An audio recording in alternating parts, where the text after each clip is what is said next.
Welcome, everyone, to the Sports Hub Underground. Matt Dolloff here with Ty Anderson. As we are every single episode, you can, of course, get us wherever you get your podcasts, Apple, Spotify. You can get every episode at 985thesportshub.com and the Sports Hub app.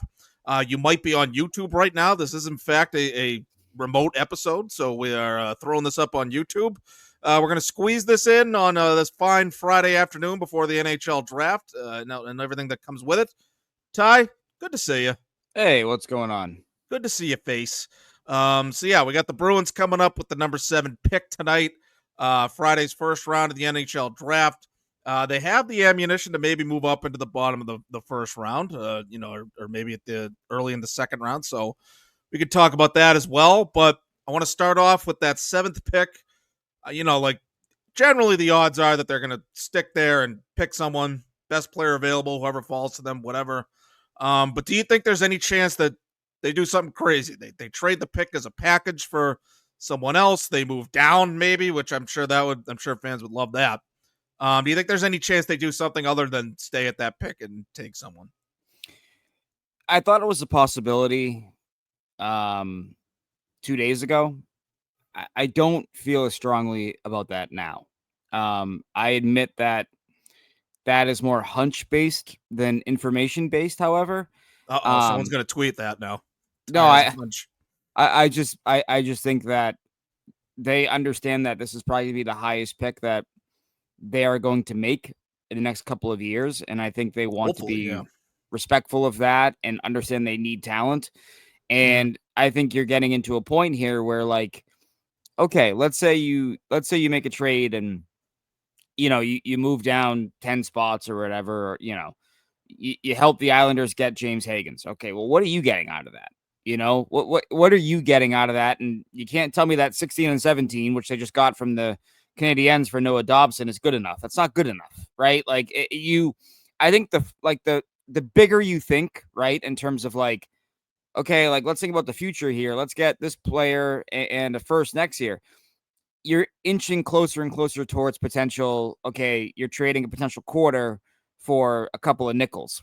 Like they might be nice and shiny, but is that really what you need? Like this talent pipeline is bereft of talent. Like they just need legit, like high octane, offensive minded, high ceiling kind of players. And I think 7th overall is where you get that player. And I talked to Don Sweeney on Wednesday, asked him about the talent. I said, what does your pipeline need? What do you need more of in your organization?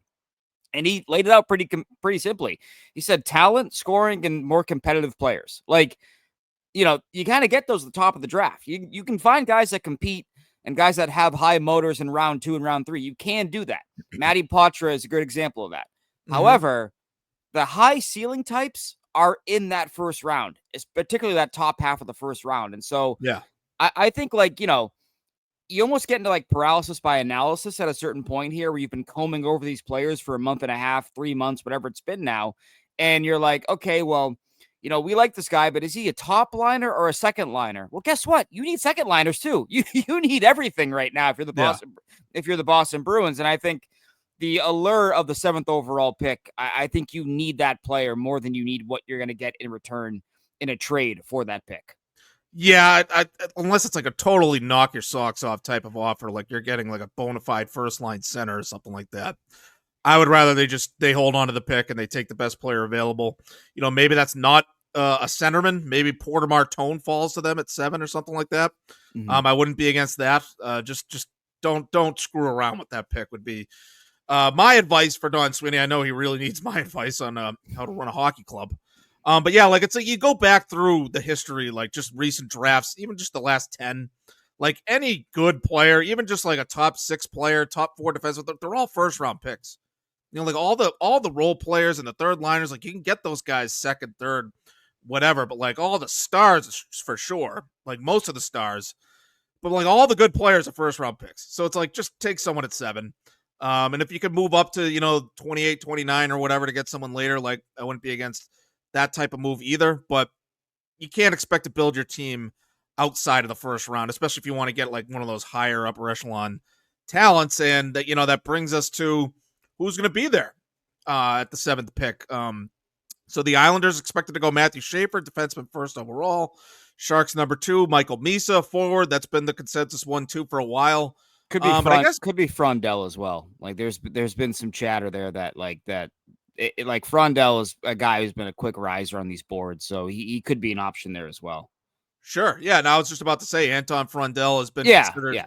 the consensus, third guy to the Blackhawks. And Caleb Desnoyers, another, centerman that I think you've compared him to Sean Couturier, high-end, two-way, skilled, all-around game type of center to the Utah Mammoth at number 4.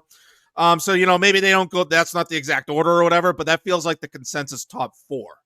And so then you got 3 players coming up in, between the Predators, the Flyers, and the Bruins.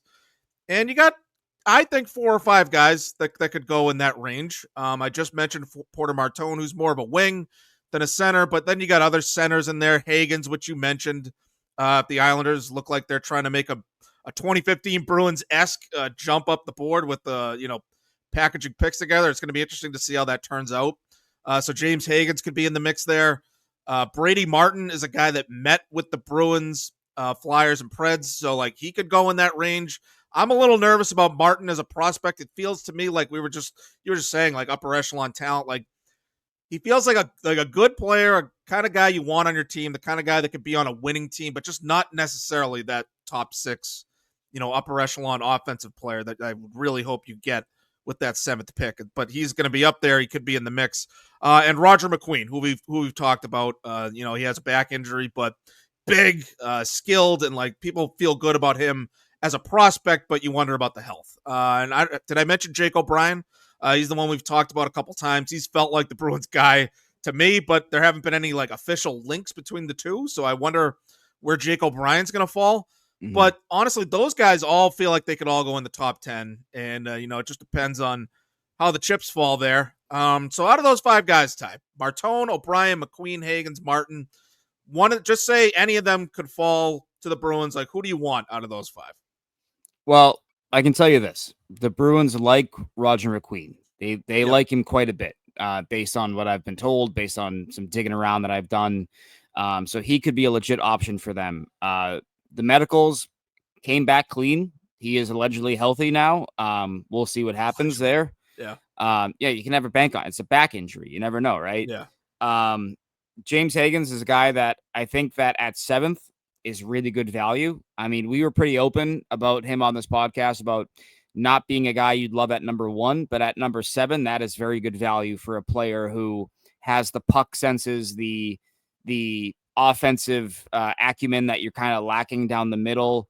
So at 7, I like him more than I liked him at 1.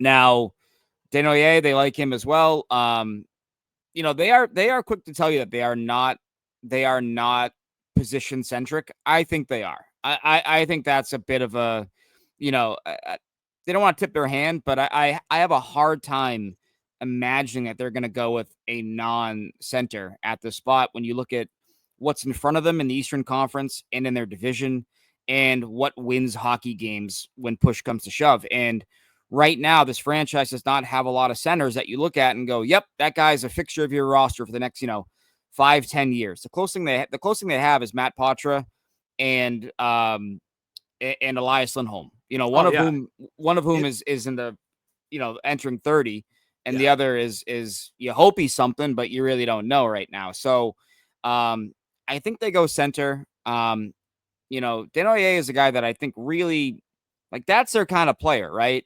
Now, what I will tell you, though, is that is also the Flyers kind of player, in my opinion. Danny Briere would love to get a player like that in his pipeline.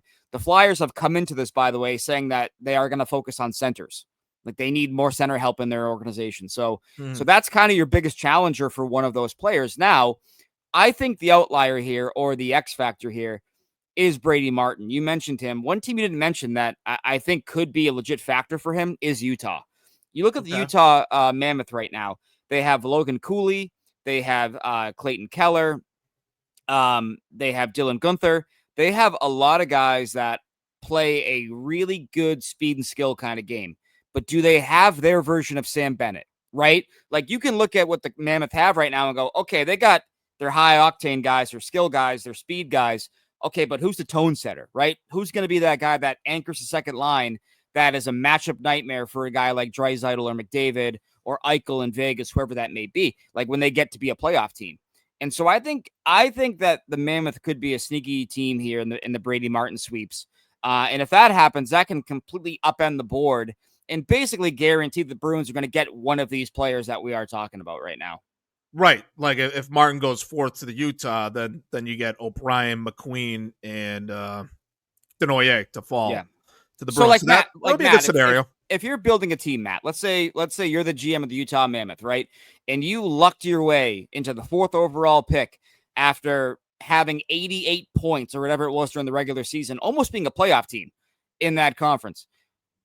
Don't you look at that 4th overall pick and go, we could take a gamble here because we got the pipeline, we got the players, we sucked in Arizona, and now we're good in Utah. Like, it's kind of like it's almost, I don't want to say free pick because that's too strong, but it almost is kind of like hey, we can get crafty with this right now because we've already established what our foundation is, and now we need supporting cast members. So like a team like that, there's less stakes for them with that pick than say the stakes are for a team like Nashville, right? Who has an older core, but really needs some help right now in the next, couple of years. Like, I think that's why Utah could be a perfect fit for a guy like Brady Martin.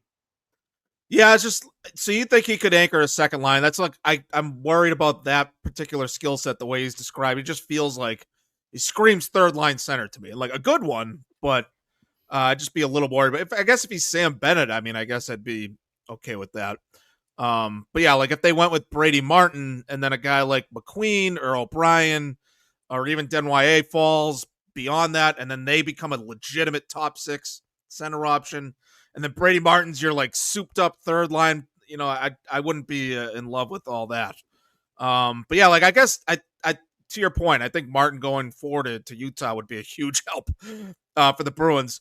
To rewind back to the Islanders getting the 16th and 17th picks in that trade as part of that trade for Noah Dobson. Yeah, I don't think that would be enough to move up to 7. No. Do you see James Hagens slipping past the Bruins? Like, I always felt like he was like considered, in the conversation for number 1 before this past year. Like, a year ago, he was considered like the next number 1 pick. So yeah, I'm curious what the Islanders are going to do there and how much they might need. They might need to, package a future first or something like that. Like, what do you think it would take for the Islanders to, if they had to say they had to move up to 7 to get that pick and then take Hagens? With the Bruins, is that something the Bruins would think about if they start packaging future first, things like that? I mean, if I'm the Bruins and New York is calling me, I want 16. I want 17. I want Simone Holmstrom, who's an RFA right now, a guy who has legit, I think, 50-point potential, 55-point, 60-point potential, perhaps. And I want a defenseman. Like, you want this player. There's an emotional connection that you have to this player, being a Long Island kid, wanting him to play for your hometown team, the fan base wanting him to play for their hometown team. And so if you're a team like the Bruins, okay, guess what? Now it's time to be the veteran GM that we've talked about, right? Oh, you want this guy and your fan base wants this guy? All right, you're paying through the nose. If you're not going to match that, okay, then sorry. Like, it'd be a different story, Matt, if it were Pittsburgh, right? Like Pittsburgh has 10 and 11. If the Penguins, I think, are 11 and 12 or 10 or 11, I can't remember exactly what it is. But if Pittsburgh offered me those 2 picks for 7th, I'm more prone to listen, because then I think at 10 or 11 I could still get a one of those guys could slip. Jake O'Brien, Roger McQueen, Ethan Bear. I could still get some guys that I would feel good about. 16, 17 might be out of the range of guys that you feel really good about. Like you're like, I feel decent about it, but like it's not like, you're not like, okay, wow, this is a potential foundational piece here, right? And so I think that to move out of 7, I want a king's ransom, or I'm not doing it, especially if it's a team that is calling you with emotionally driven desires. Like that is, you are primed to take advantage of a team like that if they are operating from that kind of standpoint. That is funny that you say that, because Don Sweeney feels to me like, and this is probably a good quality for a GM to have, that he removes emotion sort of from this whole process. The way he talks, like it's very, analytical, straightforward. When he's not talking about like his feelings for players or anything like that. So if he could prey on someone's emotions, I would actually be in favor of something like that. You got to be a sociopath this time of year. Like, I know it sucks, but like, you got to be the main character from you. You have to be an absolute lunatic. That's how you build a winner. That's how Bill Zito built the Panthers. He said, yeah, we have Mackenzie Weegar, who we like, and we have Jonathan Huberdeau, who's a first overall pick, but we can do better. So we're going to go out and do better. Yeah, we have Devin Levi, who's been fantastic at Northeastern, but we need that guy. We're going to go get Sam Reinhart. It's you got to be a sociopath. And if a team comes to you and says, we want the 7th overall pick because we want James Hagens. Okay. Well, get ready to pay through the nose. All right. You either pay me the ransom or you upset your fan base. Take your pick. Yeah. You're not getting it both ways, right? Like, that's kind of how I think you have to GM if you are, a veteran GM who is running the optimal maximization of a on-the-fly retool. You have to bend other teams over the barrel. Guess what? 4 years ago, Matt, you were the team that was getting bent over the barrel. Oh, you want to get rid of John Moore? Second round pick, bozo. You want to get rid of David Backes? First round pick, bozo. Like, now you're in that position to be like, no, you got to pay us, pal. So you got to do that. I did that? Yeah, you did. Okay. You didn't know that? Yeah, I forgot. Honestly, it was blocked out of my mind. No, they have to be Tony Soprano holding out his hand after Pyomai wins the race and just see how many $100 bills they're willing to give you until they say something. Just keep holding your hand out. Don't move. It's like, yep, keep going. Yeah, another 100, please, more money, and then you burn the stable down and then kill them. It's like when they don't commit murder, sweetie. That's all When they get the Terminator villain to like bankrupt his entire business and he's like crying and Tony's like, this is how I make my money. Like, Don Sweeney's gonna be like, this is how I make a rebuild. I don't know. Like, this is what I do. Sorry. Like, you gotta be like that, man. Like, or else I don't need the veteran GM without the veteran GM mindset. That's pointless in my opinion. Davey, you're doing a good job. This is my bread and butter. That's the Don. Don needs to be the Don. That's what he needs to start doing. And I wonder if this trade deadline sort of ripped that Band-Aid off where like he trades Brad Marchand and he's like, oh, that actually felt kind of good. He's like, he sees all the things he gets back for Brad Marchand and Charlie Coyle and Brandon Collier. It's like, oh, maybe I don't need to hold on to everybody and hoard all my players for 7-8 years. Maybe I can make these ruthless kind of swift, decisive moves. Mm-hmm. So I hope that doesn't necessarily involve, the 7th pick. I kind of hope they just take someone. But another trade that I kind of hope they do make, Ty, is that they package some of these other picks and move up. Like, they also have picks, let me see here, 51, 61, and 69. I don't need them to make all those picks. I could see them packaging, if another team's willing, obviously, it takes 2 to tango. If they could package 2 or 3 of those picks and move up and get another, good player, good prospect, in the 30s or something like that, or even late first round, maybe we see it late tonight. I'd be interested in that. And I know you were talking about maybe getting a defenseman in that range. So can I throw some names at you, Ty? Yeah, absolutely. Excellent. This is what I was hoping to do last episode. I didn't quite have time. I'm going to do this now. The first one I'm going to give you is Sasha Boumedienne, Boston University kid. So that's something to ponder. 6'2", 187. It says one of his scouting reports says he plays a mature game. He's a left shot, so there wouldn't be any pressure to make an immediate impact. I guess that's the positive way to look at that. Knows his way around the defensive zone, shows a good grasp for positioning, angles, things like that. That's what I like to hear in a defenseman, is that you know your way around the defensive zone. Defensemen play defense. That's what I like to say about guys that man the blue line. If it's a guy where it's like, yeah, he can skate, he can shoot, but he has no idea what he's doing in his own end, I don't really love those kinds of prospects. So Boumedienne, I feel like the fact that he's at BU might give him a leg up as a potential Bruins prospect, but they probably got to move up to get him. So that's one name. I'll just give you all 3 names here in one shot. Logan Hensler, he's a right shot. He's already playing at Wisconsin. He's projected around the 20th pick, so I don't know if they could move up that high. But it sounds like he could be good. He skates well. He played well against like elevated competition as a freshman at Wisconsin. So that guy I do like. I just don't know. He might be a little too high. I might be asking a little too much there. My last one, Ty, and you know I like this guy, Blake Fiddler. He is the son of former NHLer Vernon Fiddler, who I believe played for my Dallas Stars at one point in his career. That is true. 6'4", 209 as a 17-year-old. Mm-hmm. It is a moose. Good defender. He'll police the front of the net. He can skate just well enough to get back, keep his positioning, keep his angles. So I guess like the offensive areas where he needs to improve, but I would rather have a guy that could just work on his offense, moving the puck and things like that, rather than a defenseman that has to work on his defense. Those guys always scare me. But he's playing in the WHL. I forget what you said, which junior leagues you liked between WHL, OHL, the OPPHL. I think OHL is great for forwards. I think the WHL is great for defensemen. That has been my long-held belief for like 10 years now. I just feel like that's where you produce a lot of the big boys that you look at every May and June and go, where the hell did that guy come from? And then you find out he played for like Saskatoon, and then he played for Medicine Hat and Brandon, and you know what I mean? Like all these kind of teams that you never hear of otherwise. But this Fiddler sounds like a better, more physical Brandon Carlo is what he sounds like. So if you get Brandon Carlo and you actually throw his body around, I'm interested in that kind of guy. Yeah, and here's something interesting, right? Like if the Bruins go truly off the board and they don't care about position, and they spit in our faces and they say, no, we're going to take who we think is the best player. Yeah. One of those guys that they've been linked to is Radim Murtka. He is a defenseman. He's supposed to go high though, right? So yes, so he is probably the second or third best defenseman on the board, depending on how you feel about the guys that are after Matthew Schaefer. Right. But to your point, he's a 6'6" defenseman, played in Seattle in the WHL this past year. Didn't get his start to the season till late because he began the year playing in his home country of Czechia.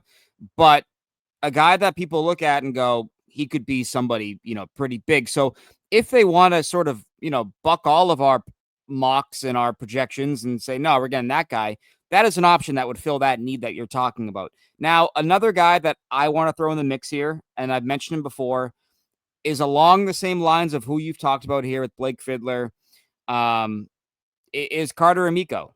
Carter Amico is a 6'6" defenseman, right shot, plays with anger, plays with some nastiness, and he's going to be playing next season at BU. He's also from Maine, I believe it is. So a local connection, but a guy that, might be more of the, remember last year when they were in the fourth round and they saw the way the board was breaking and they went, no, we want to get Elliot Grunwald. Like might be that same kind of mindset here where like day two begins and they're like, we like him, but is he going to make it to 51? He could go at 42. He could go at 45. Like maybe we make a trade to move up and make sure we get that guy. Like that might be their mindset, entering tomorrow. If they don't move up tonight, or move into the end of the first round tonight to get one of those guys you're talking about. But I think Carter Amico would make a lot of sense for them. Again, the New England ties, the size, right shot D. He's going to play at BU, playing with Jay Pandolfo and Kim Brandvold, two guys that have ties to the Bruins organization. So I wonder about him, really as a potential kind of guy like that. Do they have the goods to move up into the first round for a guy like Fiddler? I think most projections have him going between 23 and 32. So like, it all depends who that team is, right? And what can you offer them? There are teams that have multiple first round picks and a lot of early second round picks. We've highlighted the Flyers on this podcast as a team that, they almost have too many picks, right? And you're like, all right, you're gonna make all those picks, or you're gonna move a couple of them. What are you thinking here? So that could be an option. That could be a team there that, again, they want center help. Are they intrigued by a Matthew Poitras or a Casey Middlestad? The latter of whom would be more of a pump and dump kind of this acquisition where you bring him in, you hope he plays well, and then you trade him for more than what you gave up for him, So They have some options here, but I think defense is going to be like a sneaky big need for them early with one of these early picks, second round, one of the second round picks. And I would also include goalie. I think they need a goalie in this pipeline. Interesting. Philip Svedback, you don't hate him, but he's 23 now. He's still playing college hockey. I think he had a 9-10 this past year for Providence. Like, like he's a good prospect, but what do you have beyond that? Like that's something I'd wonder about too, amateur wise. What do they have in their pipeline right now? They're going to probably lose Bussy and DiPietro. Right. They bring, they have Simone Zychek, the guy they signed this offseason. That's but pretty like, much who it. knows what that's going to be? Right. And like so like they have a sneaky glaring need for another goaltender. Especially, if Swayman doesn't rebound, which I think he will, but if he doesn't, like, well, now you really need a goalie. What do you do there? Right. So yeah, I mean, goalie is something to look at. I just hope they don't. It would be so on brand for them. I just hope they don't get too aggressive for a goalie. Like they make the move, they trade all the way up, and then they take a goalie. Like that would be. I think people would get annoyed by that. Before we get out of here, Ty, do you have any ideas, thoughts on what they could do and say they stay in the second round or like they stay in the 40s, 50s, that range? Like, is there anyone on day 2 that might excite you, interest you? Not to put you on the spot, but like I'm not an expert on all the draft prospects. I admit that. But I always say you can get a really good player in the second round. So, you think there's any sleepers out there if they end up staying in the range that they're at? Yeah, I would wonder about a guy like Mason West, who is a 17-year-old. He's another 6'6" center. But if you like Roger McQueen but don't love, the potential red flags, I'd wonder about a guy like Mason West, who played in Fargo in the USHL. But he's a guy that I think fits the Bruins mold, in a lot of ways. He's going to be playing at Michigan State next year. I just wanted to look that up before I just outright said it. But he's got a good shot. Like that's the guy that I'd be curious about. On the goaltending front, Semyon Frolov is a Russian goaltender. Had a .915 for Moscow's junior team, I believe, this past year. That could be a goaltender that might be around that second, third round range. That could make sense for the Bruins. So that's a candidate as well. Basically, I'm looking at anybody that on the back end has some size is a right shot, because I think that's been their MO here for a while now. They've added defensemen who I think Ty Gallagher is the shortest one, and he's 6'1", over the last 4 or 5 years of drafting. So they clearly like their big boys on the back end now. But up front, if you can't get Roger McQueen or one of these other guys that you covet for his size, like Porter Martone, whoever it may be, like, do you look at what round 2 and round 3 has in that regard, right? And can you find something comparable there? A player I mentioned that I don't think the Bruins are going to get, but I think the team that drafts him is going to get a great player, is Carter Bear. I think he's a really entertaining player. Really just kind of playoff intensity at all times. He's not a first rounder. No, he is. He's going to go middle of the first round, but yeah. I think if I were a team on the rise, like if I were a team like Columbus, like I'd be really curious, like on taking a chance on him, if you can, because I just think that he would be a great fit. You look at Columbus; they got a lot of big dudes, right? They got a lot of guys that play a kind of north-south, heavy kind of game. You throw Carter Bear in there, like he kind of reminds me a little bit of Brad Marchand. He's a little bit, he's bigger than Brad, but like that intensity, that ability to use your speed, your skill, your tenacity to get into high danger areas. I really like his game. So curious where he goes, for sure. And so we'll see, but like it's been kind of interesting, right? Because I think a lot of people, right now, like are just kind of, no one knows how this board is gonna go. Like nobody, like it's kind of really interesting, like talking to people around the league and what they think could happen. Like it's pretty wild that there's a lot of people that are like, yeah, I don't know, this could go this way, could go that way. One dog goes one way, one goes the other way. Basically. Another guy that I'd be curious about too, round 2. I wanted to get his name right before I just said it and made myself look like an asshole. Is Peyton Kettles. He's another right shot D, plays in WHL, Swift Current, 6'5". A guy that could project as another kind of Brandon Carlo replacement organizationally for this team. So that's a name I'd look at in round 2 for the Bruins. Another is Charlie Trethaway. I believe is how you say it. A right shot D, not as big as those guys, but a BU commit, or he might be already playing at BU. But he's you get so bogged down in all the information this time of year, man. I know.